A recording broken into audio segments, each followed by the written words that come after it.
Welcome to Idle Red Hands Weekly. I'm Jeremy. I'm Chris. And what is Idle Red Hands Weekly? It is the future.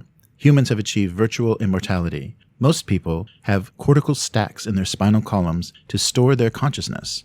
If their body dies, their stack can be stored indefinitely. Their stacks can be downloaded into new bodies or sleeves after death. Roman Catholics do not allow their stacks to be resleeved after death, as they believe the soul goes to heaven when they die, and so would not pass on to the new sleeve. This makes Catholics easy targets for murder, since killers know their victims may not be resleeved to testify. UN Resolution 653 is being debated. The proposition reverses precedent and would allow authorities to temporarily resleeve a deceased Catholic woman to testify in a murder trial. Dual sleeving or controlling two bodies with one personality is strictly prohibited by UN law.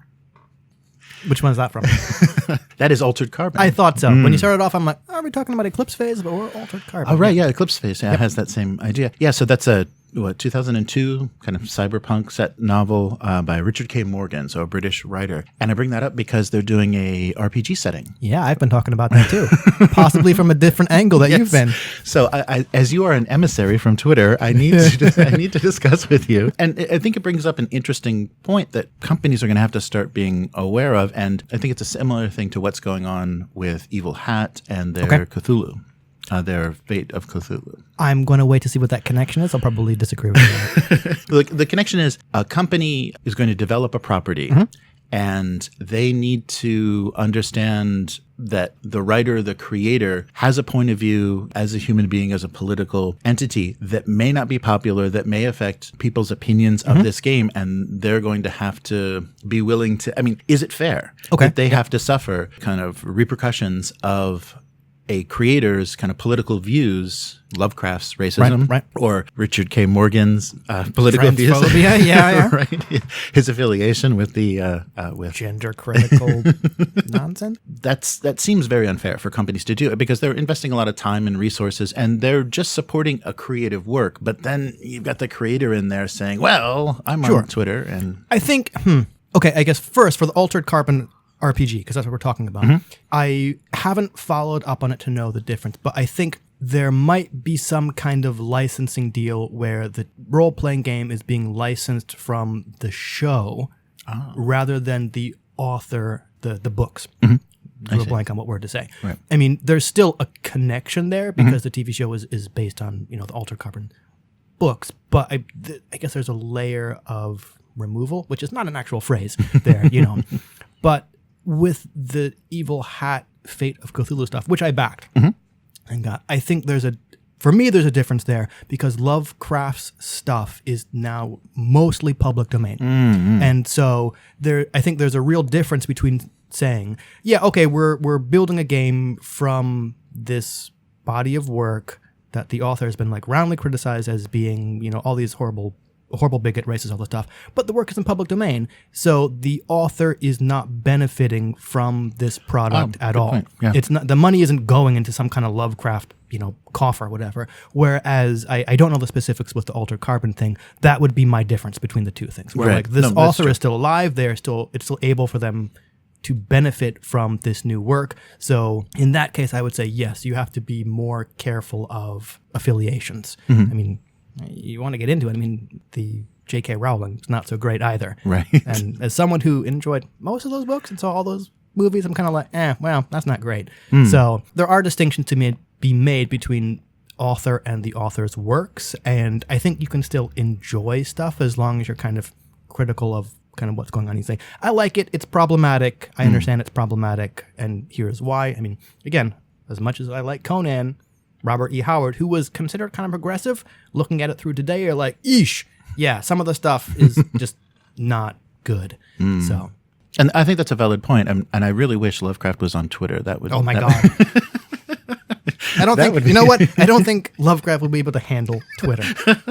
Yeah, that's true. Actually, or based on the fact Twitter has a Nazi problem, maybe they would be a great, H.P. Lovecraft would never get banned. He'd have that blue check mark spouting all kinds of racist nonsense and still be on Twitter. Yeah. It would be a green Eldritch check mark, I believe. Possibly. Yeah.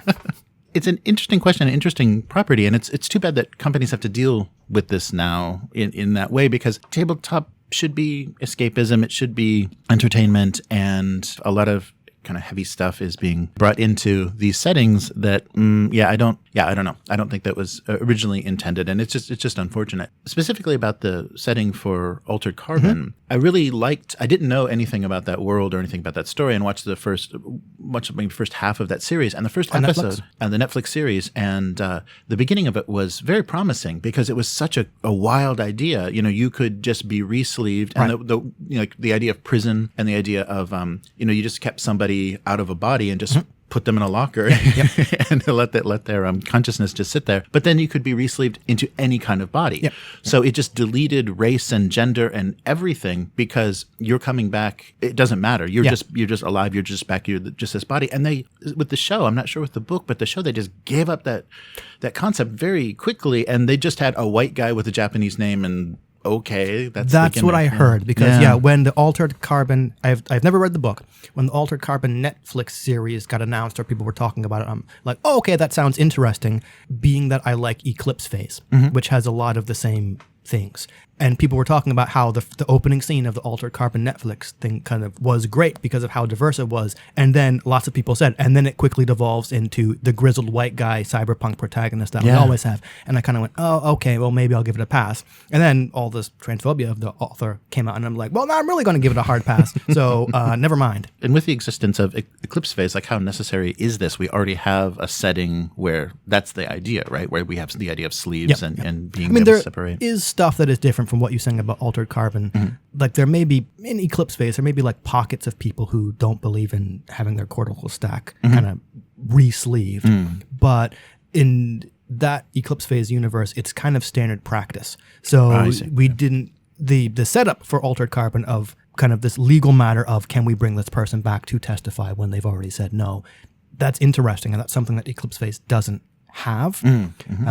Problem I ran into in running Eclipse Phase is because you could sleeve in all these different bodies, the players, Lyle and Chris, who were in that game, had trouble as players kind of, and understandably so, kind of understanding what was normal. So constantly having to say, would my character think this is normal, and not having kind of a baseline. So that is the problem I ran into running Eclipse Phase. The system was also not to my taste, but the setting is some of the, apart from like Warhammer 40,000, that's some of like the best developed science fiction setting for RPGs I've seen. It was great. Yeah. Wow. Yeah, that's very cool. The creators are talking about their inspiration. So their new hazard system cites its influences as Cortex, Savage Worlds, and less interested. And Hunter Entertainment's own Outbreak Undead. Okay. So if you played those first two, you might be interested, where they're going with it. So it was a Kickstarter. It was a successful Kickstarter. And price-wise, it seems okay. I mean, $25 you get a PDF, $50 you get a book. That's kind of standard now. $150 you get dice made of aluminium. I don't know. That must be that must be a how many dice? Material. I don't. For $150, like you better get like a lot. And they better be. Yeah. If the jump is $50 for the book, okay. $150 for the dice set. Like, oh wait. Oh, the faces of the dice can only be read under UV light. That's interesting. Not $100 interesting. Right. That's true. Yeah, I was just curious on your take about that, especially if these are very pure kind of game designers. They're just like, oh, okay, this is an interesting setting. Let's work on the system and let's put all this lore together. And oh shit, what's happening on Twitter? Yeah. So I am kind of sympathetic, and I've seen people do, kind of like, hey, we're gonna, live stream this Altered Carbon game, and I've not said anything, but yeah, it's tricky because I guess what you have to do is some research and then like acknowledge certain things like that, because not saying anything kind of makes you not look that the optics are not that great, right? In my opinion. So even if you just say, okay, we know this is problematic, here's how we're addressing it, or we're just cutting all that out, which I think is what you can do with the Lovecraft stuff, especially for like Fate of Cthulhu, right? Which I'm interested in reading. You just go, okay, we know he was a horrible person. Here's how we've addressed those issues, and we're just not dealing with it in the game. No, I think that makes sense. So you may be happy to hear that Hot Topic is now carrying a line of Critical Role merchandise. Okay, maybe not. Nothing. But I was surprised by this because I guess they already carried D&D, like already the Dragon Ampersand. I mean, heck, Walmart and Target carry D&D stuff, I'm sure. Yeah, right. So that's out there now. And I'm curious about like the licensing of this. Like, who owns this? Like, is there a company, like, after you watch the stream, is there like an LLC or whatever that they credit? I do not know the specifics, but I remember when Critical Role started, I think they were part of that Geek and Sundry thing. And then there was like an announcement like, we are our own thing now, kind of an amicable split. And I think Critical Role is their own company. Wow. Which is why I think there's valid criticism of the lack of diversity, where it's like, you're no longer a group of friends sitting around a table. You are a company, and your kind of employees / cast kind of need to reflect better diversity. So to answer your question, I'm sure there was a licensing direct with that Critical Role company for Hot Topic. Wow. Yeah. So I think the merchandise is where it's going to be.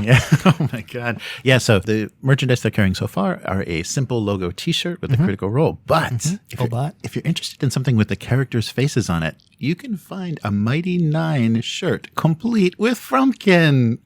I have no idea what any of that means. All I know is it's Critical Role associated, and I will never buy it. Okay. Yeah, so reading about this, I was surprised that there are, like you're saying, Target and many stores, even the failing GameStop is starting to carry tabletop RPG dice and things now because, they're scrounging for money? For anything. Yeah, I think we're going to be looking at a line of Critical Role Funko Pops. Oh my God! All that licensing stuff is. Wow! All right. If you never hear from me again, I have quit the cast in rage. All right. It's an interesting point now that they're getting into big licensing deals. Is that going to start to push off? I mean, they're supported very heavily, and I think their popularity is based on online fan support, fan art, and people wanting to participate. And now that, did you pay the licensing fee to draw my character? Like, once these become a license they can sell, and once if they're going to go through the effort of trademarking everything that they're generating, all their original content, then that might be interesting that someday they're just going to be like, oh yeah, sorry guys, I know you were cease and desist. yeah, right. And I know we didn't pay you for any of that fan art that we've been using, but that's the other thing. I mean, again, being online as I am, the number of established companies who run those contests for, hey, art submissions, and the winner, we're going to use your art on all this stuff and give you some compensation that is nowhere near what those royalties would be. Yeah. So, yeah. I'm not saying that will happen with Critical Role, but I would not be surprised if it did, just because so many other companies do it. Right. Well, and as they kind of grow in size and, if they stay so dominant, there could be, management or somebody might step in and say, listen, guys, you think you're making a lot of money now. Look what we can do. I mean, we can Starbucks this organization. Yeah, I don't know. But that made me laugh because I can just imagine what a Hot Topic looks like now. It's it's got to be a mess. I think last time I went to a Hot Topic, I was in like university. Speaking of Hot Topic, of other things, things that make you squirm and you may not want to talk about. All right. This is not unclear because I've read kind of conflicting articles, but there was a leak of playtest materials for I know where this is going. Yep. for 5e. And so it's the Unearthed Arcana 2, Part 2, and subclasses. So subclasses were, some people were saying we guessed the URL and found these materials. Other people said people were, it was actually playtest materials that were officially submitted to playtesters, and then those leaked or got posted. I thought this stuff was officially released by Wizards. Yeah, I think, but maybe not publicly. I don't know. Yeah. Okay. So a weird article said that they dug around and found stuff, but it could just be that, they knew where people posted playtest materials, or one of the playtesters gave it away. But as I know you have no love for 5e, right? It appears 5e has no love because they attempted to create a cleric domain, the love domain. And so it isn't about sexual or erotic love, although it does mention fertility deities. My interest is now waning. Okay, continue. And it's citing examples of gods and goddesses in real life and fiction that could be associated with love. So they introduced this domain and exists in many forms: compassion, infatuation, friendly affection, and passionate. Coercion? Yeah, coercion. They don't specifically mention it. Passionate love with a few facets. So whatever form the feelings take, the god of love deepens those bonds between individuals. And immediately, one of these abilities created a something that went beyond charm person into a more coercive love-based ability. Do you remember? I forget what it's called, but basically it was like it gave them like a sudden like flash of affection where they would pretty much kind of do anything for the character for a short time. Maybe this is it. So channel divinity, impulsive infatuation. I think that's it. That sounds like it, right? Yeah. So the affected target must attack at a target you designate, right? Yeah. Right, those sorts of things. Yeah, so it's a more involved. I mean, but that idea of magic users being coercive and being able to, create illusions or deceive you is coming. So why do you think that this specifically set people off? Good question. So, following the discourse on Twitter, someone pointed out that this was also in 3.5. They had love domain cleric in 3.5. So it's not really anything that new. We're just seeing it again for 5e. And yeah, the whole charm person mind altering spells has always been not great, in terms of consent and stuff. But I'm not sure exactly why this blew up. But I do know that I think it disappeared. Yes. Yep. They took it down, or kind of it disappeared from the playtest materials, and they're talking about retooling it. And specifically, people were calling out Jeremy Crawford on Twitter. A Twitter user said, "It seems WotC have tried to create a love domain for Clerics in 5e, and by some sheer coincidence, they seem to have accidentally created a roofie domain instead." So that was the criticism. So calling them out, and they're going to retool it. Yeah. So the official version of Unearthed Arcana is still ahead of us. Our team will hold off answering any questions until you've seen the real deal. So I think they're going to they walked it back. Yeah, try to rework it. I forget who said it on Twitter, but I think this person made a really good point where they said, regardless of what you say it's about, Dungeons and Dragons is about killing monsters and taking their stuff, right? So anything for the game is going to be kind of viewed through that lens. Yeah. So even whatever love domain cleric they come up with, if they do it again, the goal is going to be killing stuff and taking its loot. So what is that going to look like? Yeah. No, that's true. It's not going to be pretty, but you may get to make NPCs kiss orcs, though. That might be exciting. You do that anyway. But and really, how much consent is there to a dagger in the heart? It brings more complicated ideas than D&D is kind of willing to grapple with. Yeah, definitely. Physical violence. I think at least in physical violence, in that case, the target usually has armor class or saving throws or whatever, which gives them a chance to respond. Where it got creepy is you're just kind of you kind of can't do anything. You are infatuated. Yeah, exactly. Yeah. We'll see what happens with that. But it does seem both maybe Paizo a little bit more than WotC, but they are reacting to kind of players' responses, changing, not using race, no longer using race, and heritage or something. Yes, and changing how modern day people want to use these systems and their sensitivities, what they're going to be, what's not going to be okay.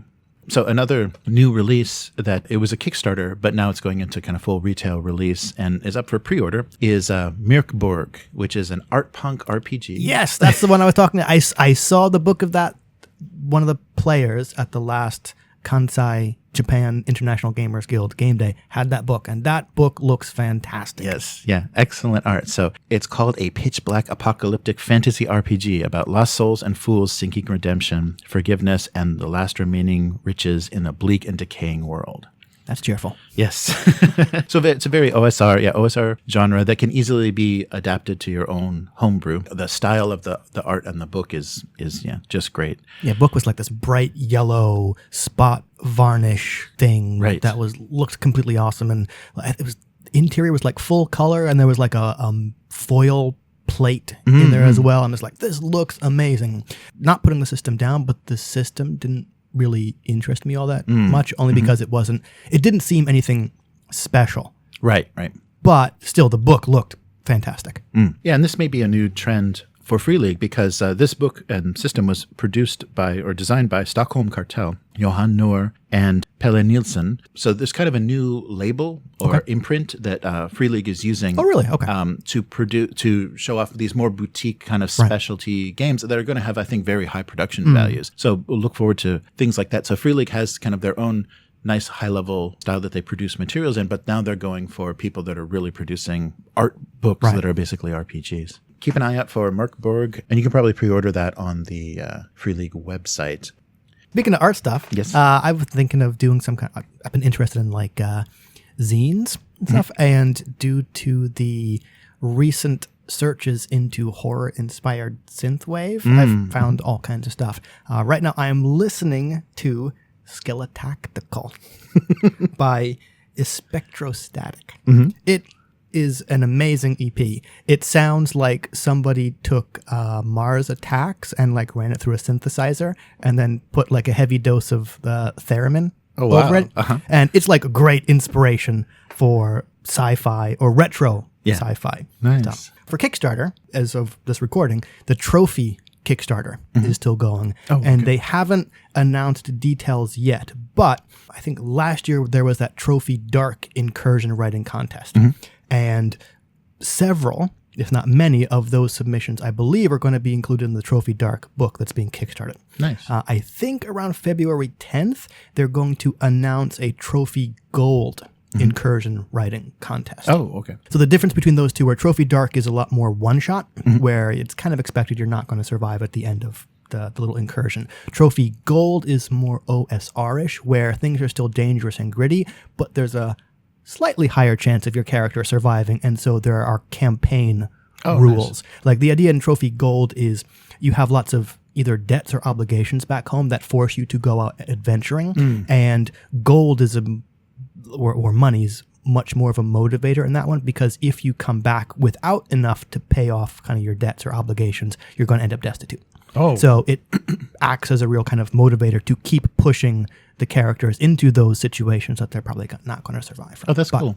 Yeah, that's nice. Yeah, that motivation, that's great. For yeah, exactly. Great, yeah. The other thing I've been doing is a couple, like as early as last year, I would have laughed very hard at the term of like solo RPGs. Now I'm like super interested in it. Right. And one of the games I just started is Ironsworn by Sean Tompkin. This is another game where if you say you don't have money to try multiple systems, you're just not looking hard enough, because this game is free. Ooh. It looks amazing. And that Rangers of Shadow Deep game that we were talking about before, this reminds me of that a little bit. Cool. Because like you're looking at roughly like 200-page PDF downloadable print and play materials that look fantastic, all completely free. And there is a solo, a co-op, and a group mode. So you can play by yourself, you can play with another person without a GM, or you can kind of do the traditional GM stuff. Nice. And it's kind of a modified Power by the Apocalypse. Like you have all these stats and kind of do things, and you're rolling dice against kind of, not a challenge rating, but challenge dice. And based on, whether you get a kind of miss, weak hit or strong hit, that kind of pushes these fiction prompts. And this thing is like real super involved. Like I was expecting to build a character in 5 minutes. Like I'm still building my character. Wow. And that's not a knock on the system, saying it's kind of is complex, but there's also a lot there, which again, I can't believe this game is free. And I think the idea is if you like it, you'll pick up the print copy, which I probably will end up doing. Right. Wow. Well, that sounds very cool. Yeah, solo gaming has been coming up a lot with Outer Red Hands, because we all have kids and no time. That too. Yeah, we never can get together. But the starter set unboxings that we're doing, the Call of Cthulhu specifically has a solo adventure to kind of teach how to run the game. So it kind of teach GMing and what you're going to run up against. And Lyle said it's fantastic. Oh, right. Nice. Yeah, it's a really enjoyable and well done solo adventure to kind of educate. And so we're talking about, or he kind of coined the term Gamer Zero, which is something we're running with. So, and I think like Alan is the best Gamer Zero I've ever met, because any system he falls in love with and gets passionate about, he gets people to play. Yep. So you're kind of you're ground zero for learning the system, enjoying it, and then teaching it to other people and getting them involved in playing together and seeing what you see in that system and in that setting. So when we review the Call of Cthulhu starter set, I think Lyle will definitely be raving about how well that's done. So I think that's becoming a thing. I mean, it's a little sad, like the single person karaoke box in Japan. a little bit, but then I also kind of like my goal here is to like run sessions by myself during lunch break, which is apparently what you can do, because like this is again kind of like a journal writing game. Like you're going to write down the adventures of kind of your character you're running through. So yeah, I do kind of, for me, gaming is a chance to socialize, and that's still the kind of primary goal of me playing games. Right. But I also now appreciate how people don't have a lot of time to get together, but still want to do something that isn't a video game or watching TV. And so, yeah, those kind of solo RPGs have become a lot more interesting to me. And I think as far as a tool for teaching a system, I think that works really well because basically what you're relying on if you want to GM a game is those, boxed examples of, and then the dwarf rolls this and does this. And reading through that, you can, on a surface level, kind of understand a little bit of what's going on. But when you're actually rolling those dice and being one of those characters, I think you see, okay, this is exactly how this is going to work. And this is what I don't like about it, or this is what's going to be interesting when we're actually playing it. So I think, for learning it and for being the person that's going to get other people to be able to teach other people, I think that's a very good way. Yeah, I agree. Yeah. So we'll see. And maybe that is the intent. If people remember in an earlier episode of the Alexa-based maybe. Starfinder. Yeah. So it's like, if you do this enough, you're like, you know what? I've had so much fun doing this. I want to play this game, this tabletop game with people. That may have been the idea to get people excited enough, because I think not necessarily the system, because if you know Pathfinder, Starfinder is not a huge leap, but the lore and, the classes and how big that thing is takes some time. And so if you're enjoying some solo adventures and start to kind of put things together in, like, who these different races are, who these different groups are, and how this system works, I think I think you'll be a much better GM at Starfinder. Oh, you might be, yeah. Who knows? Last thing, in continuation of my Don't Consume Crap Media, Diablero Season 2 started the end of January. I think it's produced in Mexico. It's like a demon hunting kind of urban paranormal show. I got that wrong. It's a demon hunting urban fantasy show in Spanish, like set in Mexico City. It's nice to watch a show that's kind of not in English, that's kind of from a culture I wouldn't have otherwise, I guess, watched. And it's pretty diverse cast, but it's just, I don't know, it's just really cool. Yeah. Wow. Well, I've got a recommendation then for you. I just finished watching, I think it's not that many. It's like 6 or 8 episodes. Luna Nera.